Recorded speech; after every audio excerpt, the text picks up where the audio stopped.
Good evening. I'd like to call this meeting of the Building Board of Appeals study session to order for November 18th. I'm Colleen Norton. I'm your city clerk.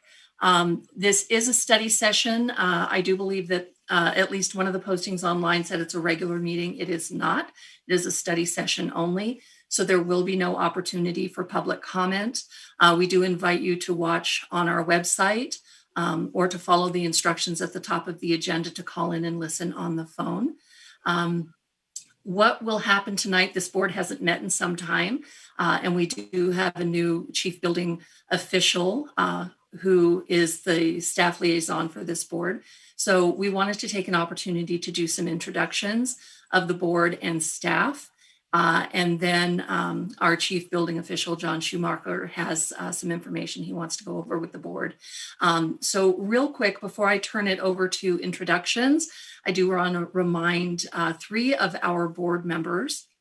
That would be Randy Houchin, Jeff Eby, and Dustin Hubbard, that your terms are up in 2021. If you plan on reapplying to serve on this or another board or commission, those applications will be available online on or very soon after December 1st. With that, I'm going to go through, John, how do you want to do this? Do you want each member to introduce themselves? Do you want to start off? Jen, do you want to start? I guess if we could go through and have the members introduce themselves first, I think that'd be best. Okay, so Jeff Eby, do you want to start? Just introduce yourself, how long you've been on the board, and a little bit of your background. Yeah, sure. Hi, everybody.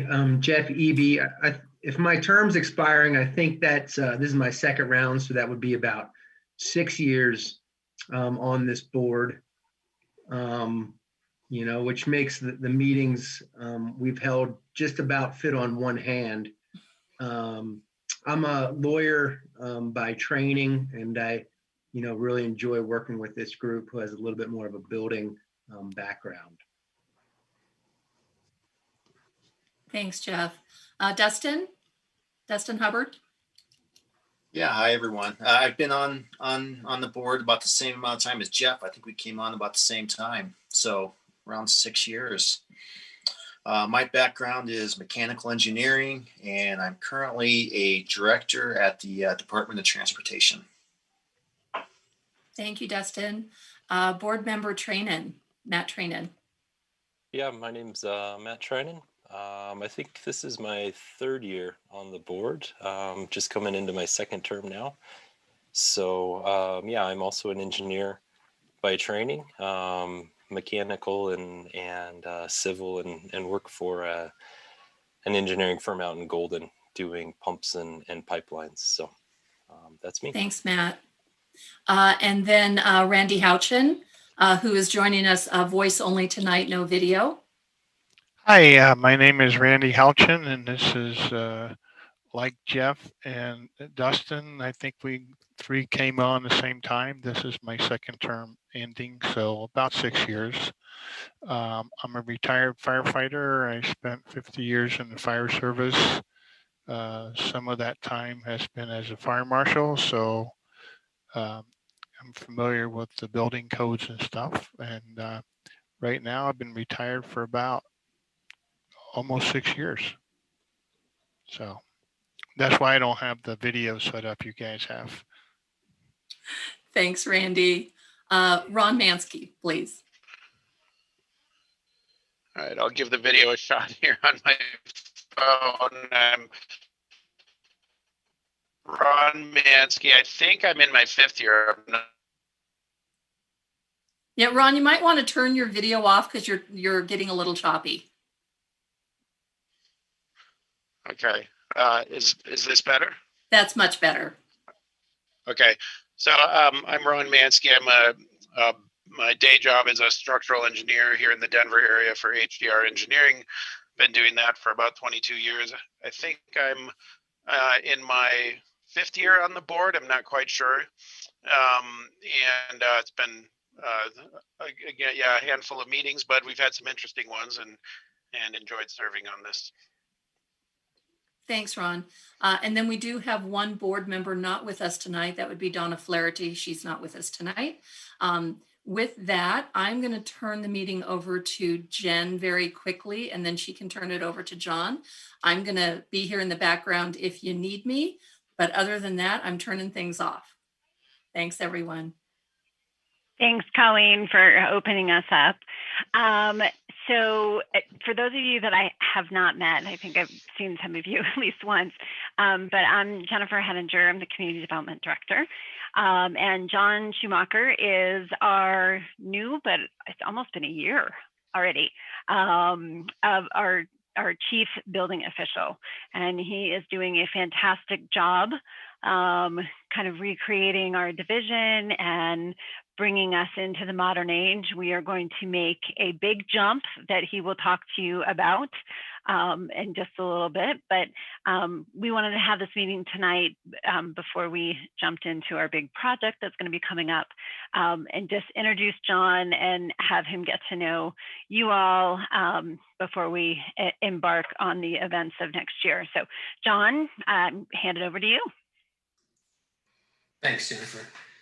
Thanks everybody for being here tonight. I appreciate the opportunity to meet everybody. As Jen said, I've been here almost a year, just a few more weeks. I'll be here a year. I thought that it might be nice to have the opportunity to meet everyone.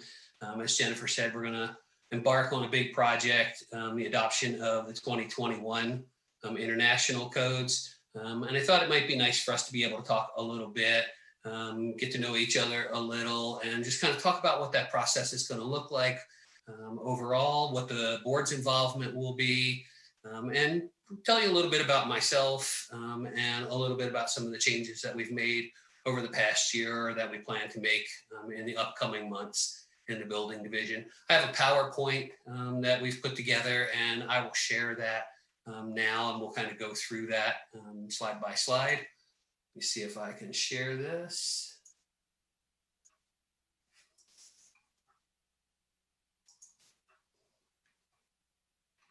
Can everybody see that okay? Looks good, John. Okay. So as I said, this is the meeting agenda. We did our introductions. I'll tell you a little bit about me. We'll talk a little bit about the building division and some of the changes that we've made. And then I'll go over an outline of the 2021 I-codes adoption process. Take any questions at the end, but also feel free to stop me at any point as we're going over some of these things and you have questions. I'm happy to stop and answer those questions as we go. So I guess, like I said, we'll start a little bit with a little bit about me. Sorry, I have a little delay as we're switching here. There we go. As Jen said, I'm John Schumacher. I'm a certified building official. I have 14 years in the construction industry. I started working in construction after I got out of the military, and I was working in Georgetown in DC doing historic renovation. I am from Maryland, so I was working in that area. I did some historic renovation for 4 or 5 years, moved to some commercial high-rise work in the DC area, then to residential, and moved around a little bit in both of those areas, kind of toggled back and forth before opening my own company. And I did a little bit of both commercial and residential with my own company for about 7 years, and then had an opportunity to get into the building inspection industry and did that back in 1998. I've been doing it for about 22 years now. I have 16 International Code Council certifications. I started off as an inspector. I was an inspector, then a code consultant for a few years. Came to Colorado, worked as an inspector in Thornton and Aurora, took the position with the city of Wheat Ridge as their building official back in 2007 and was there for almost 8 years. Also, as the building official, I did plan review for them and functioned as the plans examiner for the first few years there. Then moved to the city of Loveland and was there for almost 4 years as the building official in Loveland before I went private sector for about a year working for an engineering firm out of Wheat Ridge. Did a little consulting work with them. That's how I came to be in the city of Littleton, is I came to do a little consulting and work on an assessment of the building division in August of last year. And then that wound up leading me into the interim CBO position and then eventually into the full-time position that I took last year at the beginning of December.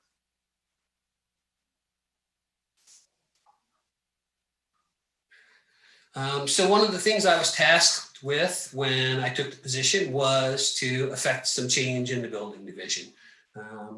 We were looking to become more customer service oriented, to upgrade some of our processes and procedures, to upgrade our codes and move to a new version of the codes, a number of other things. So some of the changes that we've made over this first year that I've been with the division, we changed some of the staff. There are some people who left. There are some positions that we added. One of those that we added, we created a combination position, building inspector 2 and plans examiner. That was a good position for us. It allows us to sort of toggle back and forth between those two positions based on our need, which fluctuates. It helps us to provide better customer service by not using contract inspection help as often as we were before. It also allows us, as we get an influx of plans, to address that influx and try and maintain our turnaround times that we have right now, which are 20 days for our basic turnaround time. One of the things that we've done since I arrived at the city is we've upgraded our permitting software. We've been using the Trackit system for a long time, since I believe 2006, but we've now upgraded to a new version of Trackit, T9, we call that, and we've implemented that in June.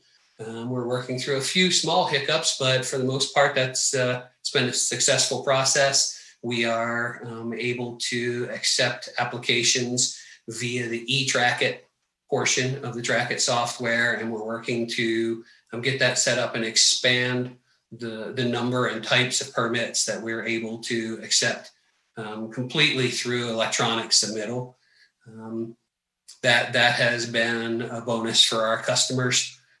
It allows for some over-the-counter permitting that we used to have when we were doing paper submittals to be conducted electronically and fully electronically, where roofing, water heaters, furnaces, other things like that are going into our eTrackit system, and customers can purchase those, pay for those permits, and print those out with very little interaction with building staff until they get to the inspection process. And they can do that at their convenience. They can do that over the weekend. They can do that late nights whenever it's convenient for them to do that. So that's been a good enhancement for us and for our customers. One of the things that we had in place when I started was rapid residential review. And we did those reviews from 9 to 2 on Thursdays, and it allowed customers with residential projects, small residential projects, to walk in, meet with the plans examiner, go through that process, and walk out with a permit, typically within about 30 to 40 minutes. We now plan to expand that and call it just the rapid review program, include some small commercial projects, and to do that 2 days a week. In the mornings from 7:30 to 11:30. Right now, that expansion is on hold, of course, because of COVID and the fact that the Littleton Center is closed. But we hope to have all of the pieces for that program in place and ready to go when we get through this period that we're going through now, and we get to reopen the Littleton Center and start to have our customers come in person. Some of the other things that we've added in terms of changes are an inspection call ahead program. That's something that I was familiar with in other jurisdictions and that I found that works well. What we do with that is we allow our customers an opportunity to leave a call ahead number and to receive a call from the inspector when the inspector's 30 to 60 minutes out from doing that inspection. That I have found in other jurisdictions that works well and allows a little more freedom for our customers, both contractors and homeowners, to do other things that they need to do and not have to wait for a 2-hour window or an AM, PM, and sometimes waiting 4 or 5 hours for an inspector to arrive and not being certain when that might occur. By doing it this way, folks can go to work. Contractors can be on another project while they're waiting for our call, and then they get our call, and it allows them time to come and meet us there and then return back to a separate project. So that's another change that we've made and something we're implementing and are finding that our customers enjoy. One of the other changes that we're getting ready to make and then we'll implement around the first of the year is our customer service surveys. We are formulating a survey that we will distribute with our COs and TCOs, our certificates of occupancy, that will allow our customers to provide us feedback in a variety of areas. The survey is fairly detailed and it asks a few questions in each area. The submittal process, the plan review process, the inspection process, and then the final inspection and certificate of occupancy process. Gives us an opportunity to not only get our feedback from our customers, but to assess that feedback in ways that allow us to make adjustments in different portions of our process as necessary to make sure that we're providing the best customer service possible.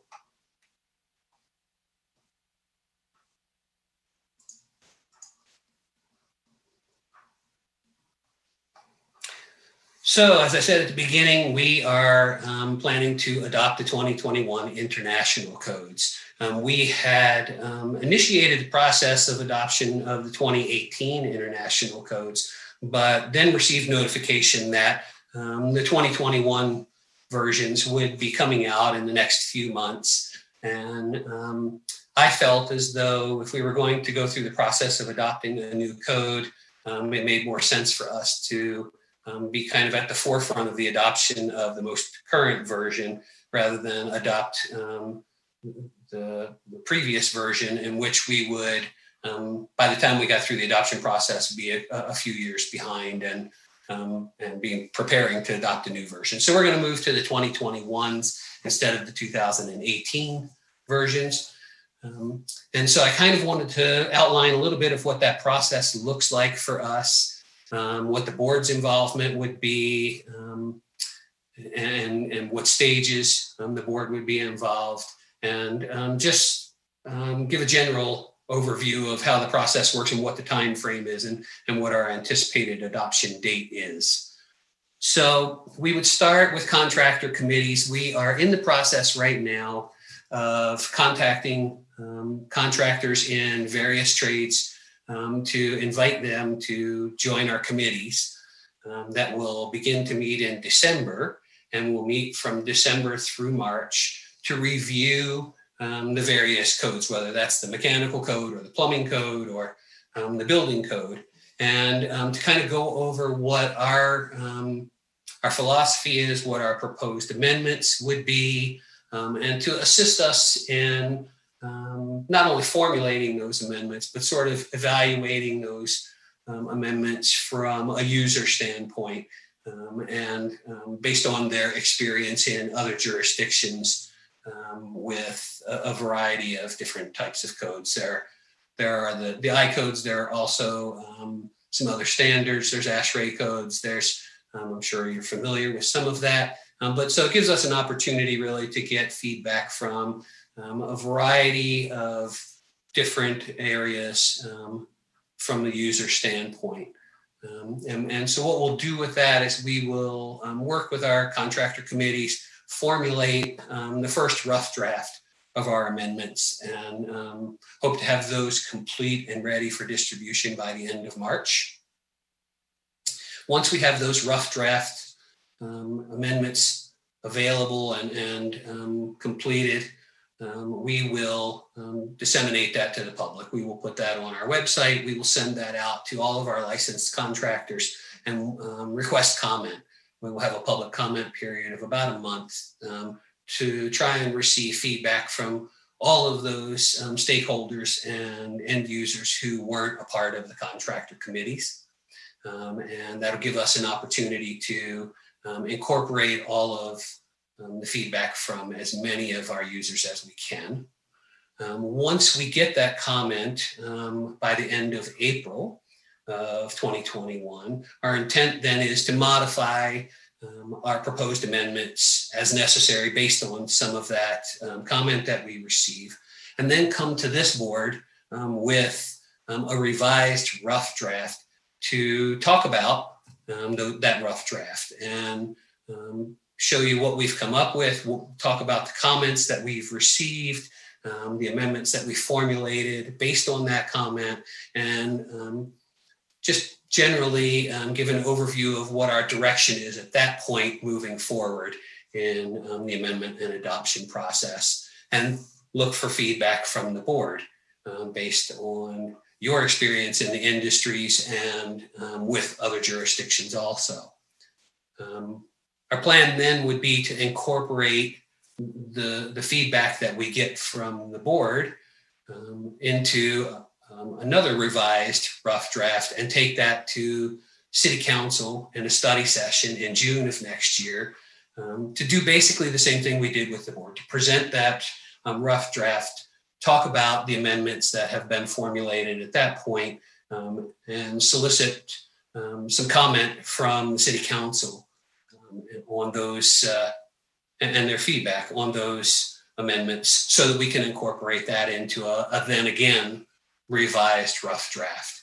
At that point, we feel like we've got a pretty comprehensive rough draft that has included comment from our stakeholders, from within the public, from the board, and then from the City Council. And at that point, we feel like we have probably enough feedback to create a rough draft that we will then take to our legal team for review and make sure that all of that seems like that's going to work from a legal standpoint and that we don't need to make any changes. If we do, we'll incorporate any comments and suggested changes that we get from our legal team into our final draft of our amendments. At that point, then we would come back to this board with our final draft of our amendments, have a discussion about those amendments. I don't anticipate significant change based on my experience. I've gone through 4 adoption processes, and I don't anticipate any significant change between the time it leaves the board, goes through City Council, and comes back. But if there is, we would discuss what those changes are. We would go over that final draft that we have and meet with the board and talk about how that came to be, and hopefully, assuming that there are not a lot of changes, we would be able to get a resolution of support from this board before we move forward back to City Council to propose it in ordinance form. We would then, based on that resolution of support, move forward with the first reading and second reading of the ordinance that we present to City Council. That would occur, we anticipate, in September, and maybe 2 meetings in September for the first and second reading, if not in September, and then a reading in October, and then have that those versions with amendments of the 2021 be in place and adopted at that time. What questions can I answer for you based on that outline of the process?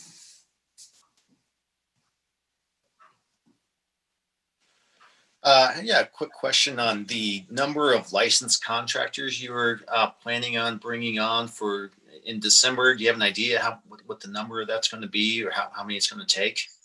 So typically the committees, in my previous experience, it's just 2 or 3 of our licensed contractors that we see more frequently. We try and look at those that deal with us on a more frequent basis. They have more experience with us in our previous, under our previous versions. They're more familiar with our processes, and we seem to get the best feedback from those folks. So typically we look for 2 or 3 of our most frequent users on each of those committees. I'm wondering, not having been through this process, but do you solicit input from registered design professionals? Obviously, there's some on this board, but for example, I don't think there's a licensed architect on this board. Any thoughts on that? Yes, typically we would post something on our webpage soliciting comment from anyone, whether they're licensed contractors or citizens, anyone who would like to provide feedback.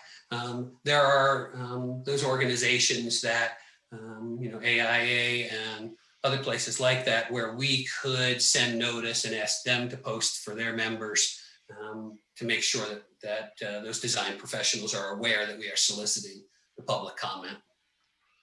Yeah, and I guess from the structural engineering point of view, I'm curious if you've been through this before. I'm sure you're familiar with the Structural Engineers Association of Colorado wind and snow load recommendations for the Front Range and beyond. Do you plan to incorporate any of those recommendations? I do. One of the things that I definitely see us incorporating is the wind gust map, the wind study, the ASCE7, and that's another one of those organizations where we would solicit comment. They have participated in other processes that I have been a part of previously. Yeah. Okay. Good. I'm also a member of that organization, but I think those were the two questions that came to mind right away. Okay. So a couple of things to note when we're talking about adopting the 2021 international codes. Those codes are the International Building Code, the Residential Code, the Mechanical Code, the Fuel Gas Code, the Energy Conservation Code, the Existing Building Code, and the Property Maintenance Code. We also would adopt the 2020 National Electrical Code, and we would readopt the 1997 Uniform Code for the Abatement of Dangerous Buildings. I guess one of the things to note about those codes is we don't currently have adopted the International Existing Building Code. So that would be a new code for the city of Littleton. Not that it's new to the code family, but it would be new for the city of Littleton. We would propose adoption of that code. We would propose adoption of the 2020 National Electrical Code, but in our amendments, the way I see that working is I would propose that we adopt the 2020 National Electrical Code and use language that then automatically adopts the updated versions of the code as the state of Colorado adopts those codes. So that if we have a situation such as the one we have currently, where we've skipped a code cycle or two, at least we are automatically adopting the new version of the electrical code as adopted by the state, and we're staying compliant with the state as it progresses through the adoption process. I guess if you've had an opportunity to look at our amendments, we have a significant number of amendments currently. From my philosophical standpoint, I think that the codes are well vetted. It's a multi-year process involving national and international entities throughout the process. And so I guess I particularly feel like, for the most part, the body of the code is sufficient to provide the desired level of life safety, public safety, and health. And so I would be looking to make a minimal number of amendments to the code. There are places that the code has to be amended. There are things that are jurisdiction specific, and you need to fill in the blanks and provide design criteria, other things like that. We certainly will do all of that, but I see us minimizing the number of amendments outside of those necessary amendments that are built into the body of the code. John, sorry. I just want to lend my full support to that. Having read those, it seems mind-boggling to me that so many of those are in there. So good work there. Thanks. The other thing that, and I will work with legal on this, the one thing I like to do in the amendment process, if we can, is if we're going to amend different sections of the code and we're going to amend a small portion of that section, I find that it's better for our users. It's clearer, it's more understandable if we strike the section and rewrite it with our change in it. and have that whole new section. So I find in my other jurisdictions that I've worked that it can be confusing for folks to look at strike throughs and add-ins and other things like that. So that's something a little different than what we did in our previous process. We'll work with legal. They'll advise us what they believe is the best way to do that. But I'm hopeful to be able to do that and to have in those amendments really have them be designed just to clarify things. There are times in the code where it's not always clear what our intent is and what our desire is in making that amendment or in just applying the body of the code. Sometimes there are a lot of books and a lot of sections in the 14 volumes of code that get put together every 3 years, and oftentimes there are some sections that aren't completely clear. So I guess I see us in the amendment process mostly making amendments to clarify what anything that might be confusing that exists in the body of the code, or to clarify what our desire is as a city in terms of how we want the code to be formulated and to apply to each project. So a couple other notes that I have on here. We are looking to update our fee schedule, which hasn't been updated for 6 or 7 years. We're looking to do that in conjunction with the I-code process. That seems like the most logical and reasonable time to do that. And the same with our contractor licensing. Our contractor licensing has not been updated for even longer. And so as we're adopting a new code, it's a good time, I feel, to adopt the new fee schedule and to adopt the new contractor licensing ordinance. I don't anticipate a lot of change in the contractor licensing ordinance. It's again more an opportunity to just do some updates and to clarify a few things that I feel are maybe not so clear in our existing ordinance. And by incorporating all of that, we kind of roll it all out as one package to a certain extent. And it's an opportunity for everyone to examine, everyone that's a user of the codes to kind of examine all of those changes all as a single package rather than making a change here and a change there. So we're going to try and package all of that together and do the fee schedule, the contractor licensing, all sort of on the same schedule as the adoption of the 21 version of the codes.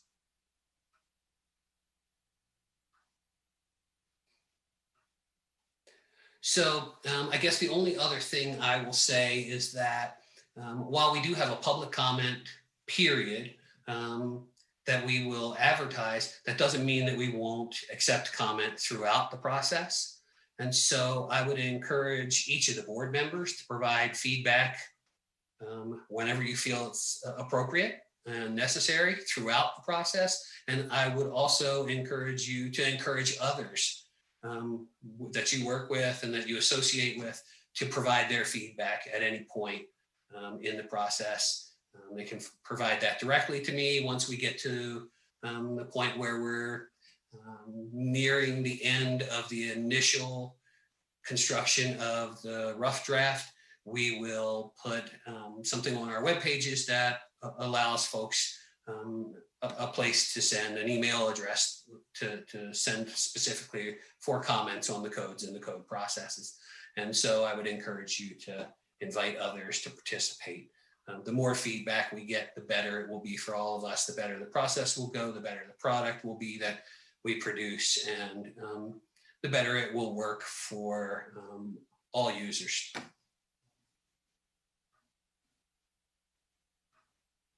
So that's really all I had for tonight.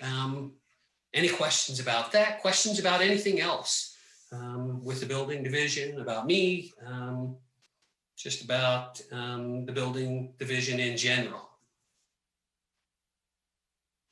Yeah, I did have a general question. Going back a few slides, I think one of your first couple of slides, there the mapping system that's on littleton.gov for the new building submittals. Is that still being updated or maintained? I haven't been on there in quite a while, but I remember last time I was on there, it had some things that were, a couple years old, I guess. So I was just wondering if that's. So I think you're talking about the DAO, the Development Activities List, Dustin. Yeah. Does that sound right?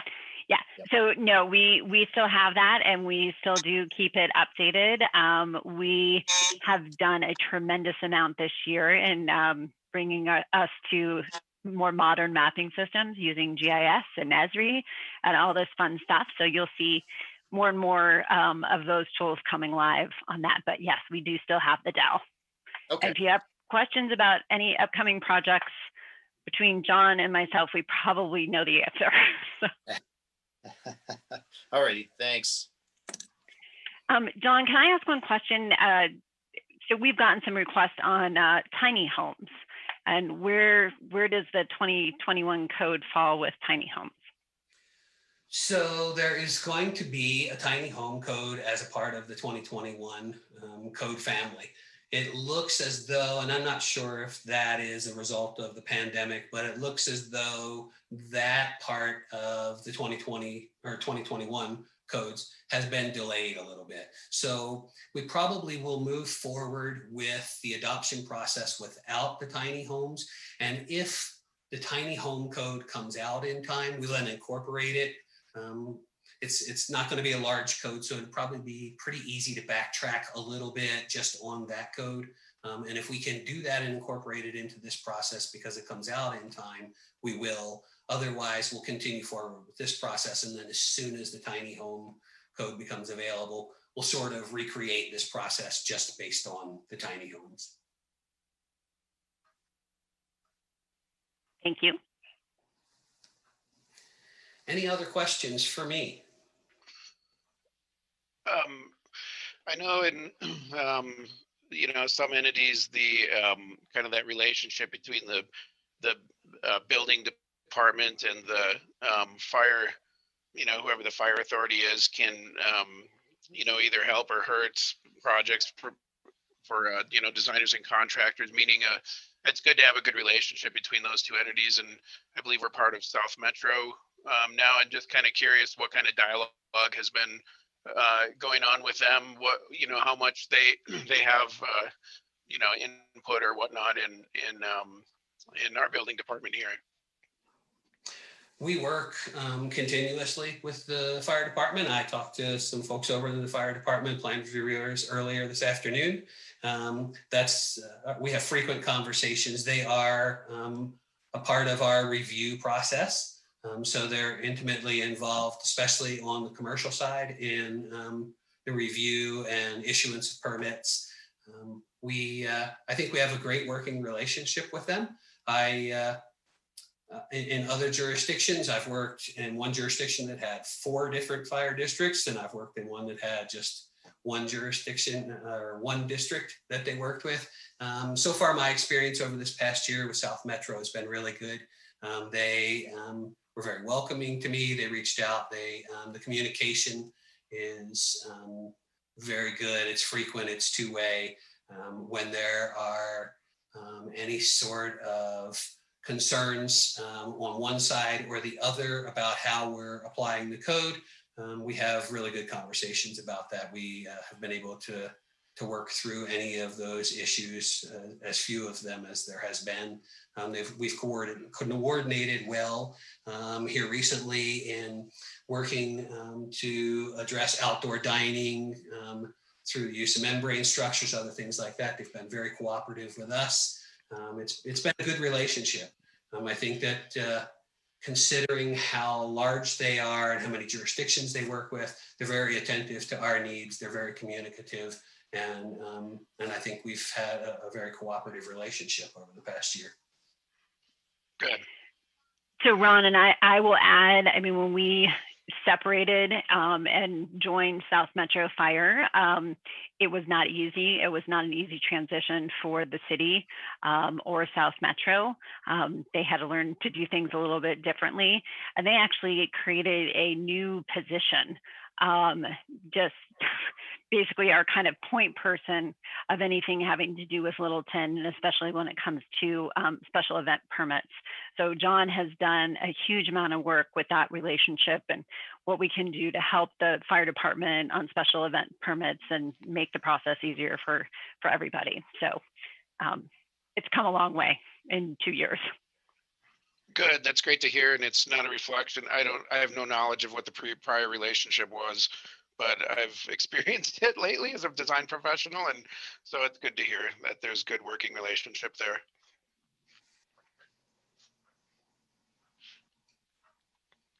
Okay. Anything from anyone else? I just want to make sure nobody's resigning now that you've seen all the work that you're going to do next year. Everyone's going to re-up, right? I know it looks like it'll be an exciting year and looking forward to kicking off for sure. So I know we talked about it a couple of years ago and it didn't happen. So it'll be good to dive into it. Yes. Yes. And I mean, we will be doing this alongside updating our land use code at the same time. And actually, now that I see all the dates put out there, John, we may end up at the same city council meeting adopting our new land use code and the new building code. So yes, lots of excitement going on next year. So I guess the last thing I would say to everyone is it sounds like this board hasn't met since last January. I would love to see the board be a little more involved with the building division. And I would love to receive your feedback a little more often than once a year. And so I certainly will see you through the adoption process, but after we get through the adoption process, I think it would be nice if we were to have meetings a little more frequently, at least 2 or 3 times a year, just so I can update you as to what's going on in the building division, and I can receive some of your feedback from the folks that you're dealing with that are the users and the stakeholders on the other side. And of course, I'm happy to get any of that feedback at any time. So, I hope that you'll feel comfortable doing that and providing me with that feedback, or just calling to talk to me at any point or emailing me to get an update on what's happening. I'm happy to share any of that with any of you. Yeah, I think too, some of the study sessions we've had have had to do with even issues of, when the city attorney came and presented on a few different topics, relative to their concerns. I think those are really helpful. And I kind of echo that. I feel like this board ought to be meeting a few times a year, even if it's just to kind of brush up on some things. And I think this code adoption process will be a good educational tool really for those appeals that do come up. Just understanding intent of building code and whatnot better for everybody would be a valuable thing for all of us. Okay, that would be good. And so we'll see each other throughout this process, and then after that we'll set up regular meetings, like you said, 2 or 3 times a year at least. We'll just set up quarterly meetings, something like that, so that you're able to anticipate those meetings, and then we have that opportunity to meet and just talk about whatever we need to talk about. Well, thank you, everyone. It was great to meet everybody. I'm looking forward to working with all of you through this adoption process and beyond. And I really appreciate your time tonight. Yeah, thank you, John. It's good to meet you and welcome aboard. Thank you. Yeah, thank you. We'll look forward to it. Colleen, do we have any other business? We do not have any other business. So if there is nothing else from any of the board members, yourself or John, I will just say a reminder to board members Houchin, Eby, and Hubbard to watch for the opening application for boards and commissions. And as Jennifer said, in light of the work that's coming forward, hopefully that's an incentive to re-up and not something to scare you off. I do echo John's feelings that the board should be meeting at least quarterly. And so I will work with John to make sure we get those scheduled. And so if there is nothing else, it is 7:15 and we are adjourned. Thanks, everyone. Have a great night.